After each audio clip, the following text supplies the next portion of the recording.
Anna, conflicting reports on what happened in Baga recently. What information have you got for us? Well, Claire, it's a very confusing picture, and the problem really is establishing actually the facts. And largely, the reason it is so difficult is because Baga is a town up in the north of Nigeria, a very remote area. It's near the border with Chad.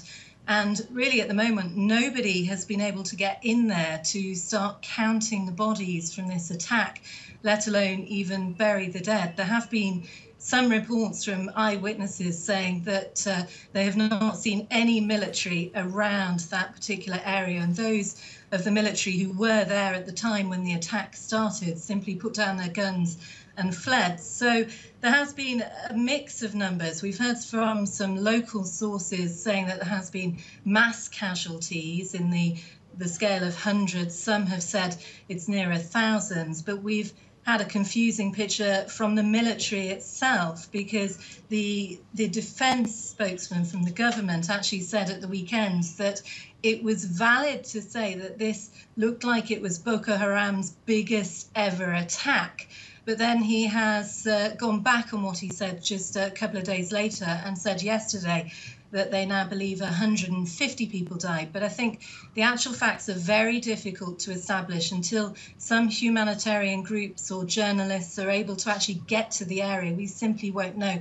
We have to rely on the eyewitness reports, people who managed to actually escape. And there are tens of thousands of people who have fled across the border into Chad. We're hearing reports of around 1,000 people who got across Lake Chad and are now stranded on an island there without food and water. And some of those eyewitness reports we're hearing are horrific. People talking about having to walk for at least 5 kilometres, stepping over dead body after dead body. And we haven't heard much from the president lately on the subject of Boko Haram. What's going on there? No, well, Nigeria's President Goodluck Jonathan has not actually spoken about this specific attack at all. He has talked about the attacks in Paris, but he hasn't mentioned anything about the ongoing Islamist militant attacks in his own country. He is at the moment very busy campaigning for his re-election, because Nigeria goes to the ballot box next month for the presidential elections, and Goodluck Jonathan will face the opposition candidate Muhammadu Buhari, who is the former military ruler of Nigeria, and it's set to be a very close-run election. And I think the current government at the moment really want to be seen to be dealing with Boko Haram, but their successes have been few and far between. There have been some. On Friday, they did manage to repel an attack by Boko Haram in the state of Yobe, in the capital Damaturu.